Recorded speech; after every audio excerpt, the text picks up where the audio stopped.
The point lies on the hyperbola having eccentricity root 5 by 2. If the tangent and normal at P intersect conjugate axis at Q and R, then we need to find QR.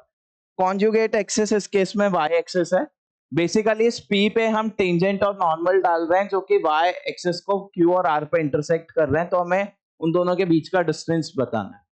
ठीक है, eccentricity given है हमें और point given है. तो देखो tangent की equation तो क्या हो जाएगी, t इक्वल टू 0 से लिख सकते हैं x into x1 minus 2 root 6 by a square minus y into y1 by b square equal to 1. ये हो जाएगी. तो ये आपको कहां इंटरसेक्ट कर रही है, y एक्सेस पे. तो x को 0 डाल दो तो y की वैल्यू कितनी आ गई, minus B square by root 3. यानी Q पॉइंट तो आपका हो जाएगा 0 minus B square by root 3. अब हम फाइंड आउट कर लेंगे बाद में बी स्क्वायर क्या आ रहा है वो सब.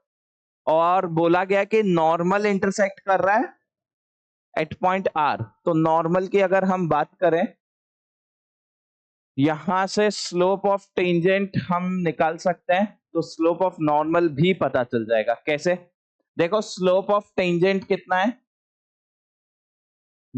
2 root 6 by A square into minus का रूट 3 बाय बी स्क्वायर.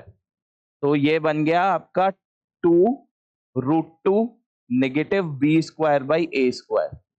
और इसेंट्रिसिटी आपको रूट 5 बाई 2 पता है, तो ई स्क्वायर को हम लिख सकते हैं क्या, 1 plus B square by A square. तो यहां से B square by A square कितना आ गया, 5 by 4 minus 1 that is 1 by 4. Solve कर लीजिए, ये आ रहा है minus 2 root 2 into 1 by 4 that is minus 1 by root 2. ये आपके पास स्लोप ऑफ टेंजेंट आ गया. यानी स्लोप ऑफ नॉर्मल क्या हो जाएगा, slope of normal will be root 2.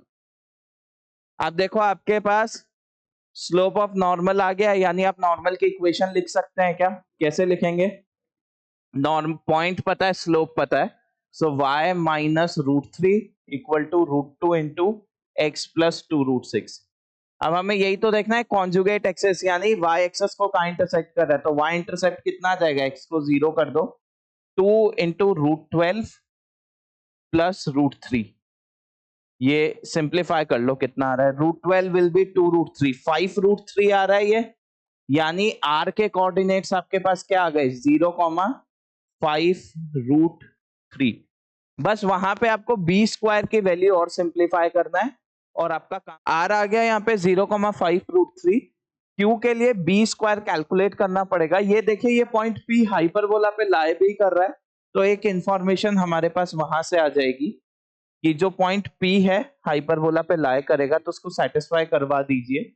2 root 6 का whole square that will be 2 into 4 into 6 24 by A square minus root 3 by B square equal to 1. आपको पता है B square by A square की value 1 by 4 है, तो यहां से ए square की जगह मैं 4 बी स्क्वायर लिख सकता हूं. तो 24 by 4 that is 6 by B square minus 3 by B square equal to 1. तो बी स्क्वायर की वैल्यू यहां से कितनी आ गई, 3.